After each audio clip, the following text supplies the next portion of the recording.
So we can learn a lot from movies.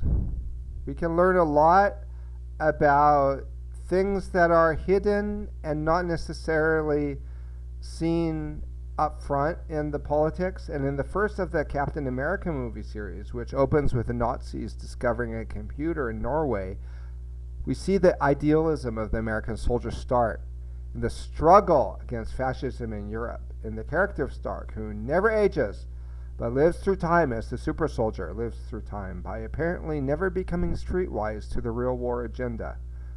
Stark is an English word, although a lot of people do not know it exists, and has been immortalized in the comic book character of Captain America.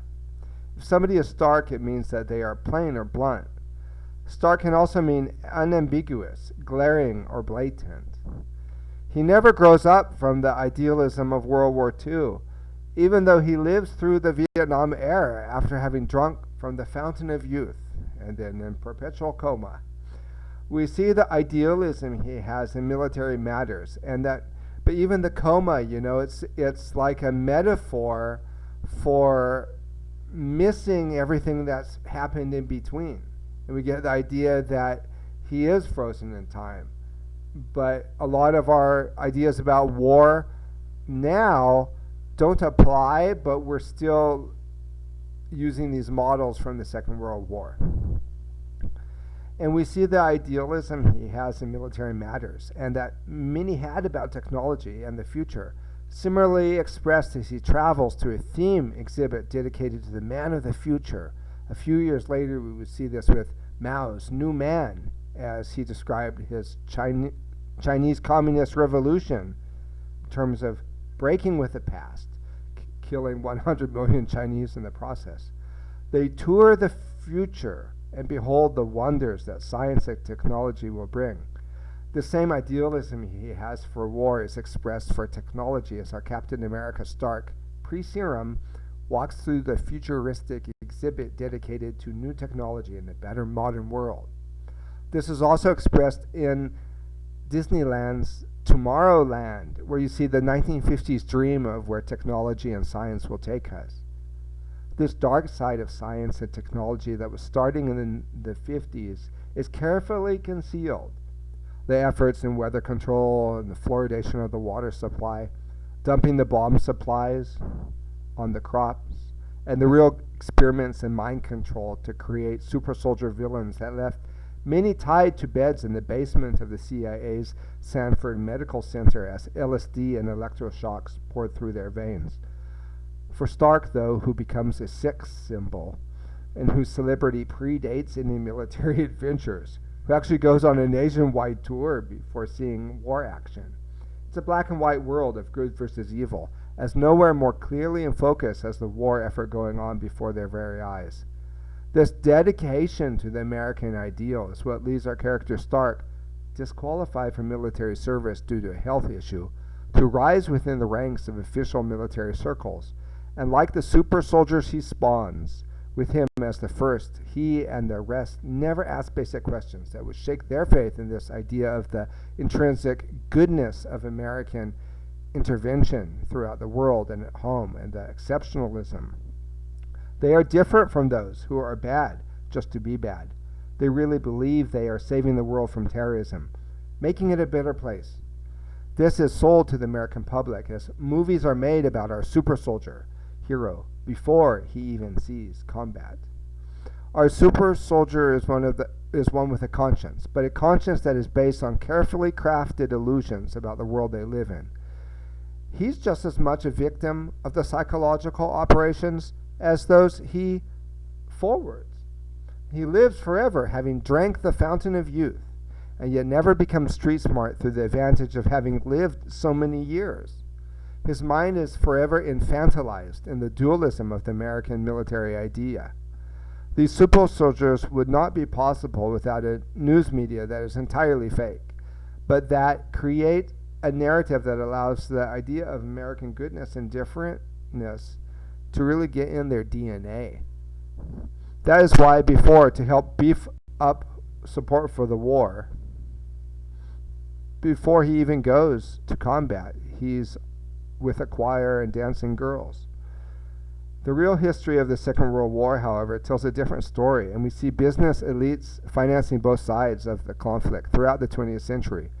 World War II had to be sold to the American people, and that was how they allowed Pearl Harbor to happen, even provoking it. Our intervention was about taking what Hitler had gained, not giving those nations their freedom, but putting what the Nazis had conquered in a new American system of tyranny. During the run-up to the war, the U.S. had supported fascism in Europe in order to stem the tide of communism. The Second World War was really fought to deal with how the First World War ended, and so the imperialism of the first made the second inevitable. Then a Cold War was created in order to silence opposition to the American order, where communist puppets were used and to create atrocities to control the political system worldwide. The Nazis were brought over to the U.S., as we see in the Civil War Captain America movie, as part of Operation Paperclip, and then started doing to the American people what they had done to Europe: germ warfare, eugenics, secret space programs, psychological operations. This goes on to this day. A lot of these paperclip Nazis were still kicking around even in the days of King George Bush I, when he was arming Latin American terrorists in exchange for cocaine and working to stamp out popular movements in Central and South America. In the 40s, when our super soldier saga story opens, the world is black and white for those who want to be super soldiers. And it is through drugs that this becomes an option. Special serums that are administered that put the soldier under control of military handlers, as well as enhance his ability. As the super soldier progresses through American history in the saga, we see them every bit as much victims of the psychological operations as the ones they carry out, enslaved to the narratives that they are really fighting for good in all the American war efforts that span our lifetimes and our parents' and our grandparents' lifetimes. We only know this is complementary, though, to the film by a true reading of history that is divorced from the patriotic dribble that so often colors our view of history when it comes to the government-sponsored terror and the classic false flag attack, problem reaction solution gambit. When our very first super soldier is taken into the hospital to be enhanced, you see the evolution of the MK Ultra mind control programs. It's hard not to think of the basement at the Stanford Medical Center, where the experiments were carried out. The white suits and the panel of doctors standing by and around a turntable with untold tubes and mechanisms waiting to poke. They even describe what is an early form of genetic modification, and there is this idea that electromagnetic energy is being used. In the movie, they are called X-rays, in conjunction with injections, a blue goop that goes throughout his body, being pumped in at intervals to enhance this individual. It is the great description of Tomorrowland, what people thought at that time about how technology was going to go. All good, all for the cause. In real life, though, we see a parallel experimenting that went on, not for super soldiers, but super soldier villains, what they really needed. What they needed, and this is not a movie, but real history now, but it's in the movie a lot, was killers that could take out famous people, pop stars and politicians, civil rights activists, and now be traced to the agency, not be traced to the agency. They worked on giving them triggers and on regressing their memories, and they developed drugs to be able to do this. And vernacularly, we call this the Manchurian Candidate. That's even translated into Spanish as zombie soldier. And this is a theme that's really explored in the Captain America movie series, where you have this guy that through trauma loses his memory, and then he can be triggered to go out and do things that then he doesn't remember, and it's through trauma that they're able to erase his memory, and then somebody wants to go and capture the code so he can trigger him to kill and remember. And then they go, and it's archetypal in the drama because they go to this place where there are all these Manchurian candidates, as Robert Downey Jr. calls him in the film, frozen in time waiting to be activated. And you see how the system that you work for in a moment can turn against you and your family. Many mass killers and famous killers fit the bill for having gone through this type of MK Ultra mind conditioning, and a lot of the famous killings of the 60s and 70s and 80s fit this criteria, where they don't even need to have a patsy. They just tell somebody, go stand on that corner, and he takes the blame. Patsy, spooks, and dupes. Sometimes they're not even guilty. Maybe they believe themselves to be guilty. Remember, they have drugs that can erase the memory. They are made to take the blame, put in the corner as a patsy. Then the spooks go in and do the real killing. This is a lot like a lot of the mass shootings that go on. These drugs that can take away your memory, they actually do have some therapeutic value for like trauma in trauma cases, and they give them to rape victims. It's interesting to note that Stark, our super soldier hero, who through drugs, electromagnetics, and genetic modification, never dies.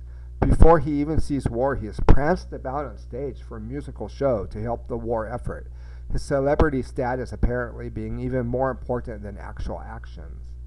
Although this part of the comic book character is larger than life in contrast with those killers who through mind control are put until control and who have to be kept out of the public arena, an interesting reality is presented in the Stark is used as psychological operations for the American people because he fits the narrative to help support the war effort that then spans the 20th century and beyond through his seeming immortality and fountain of youthfulness.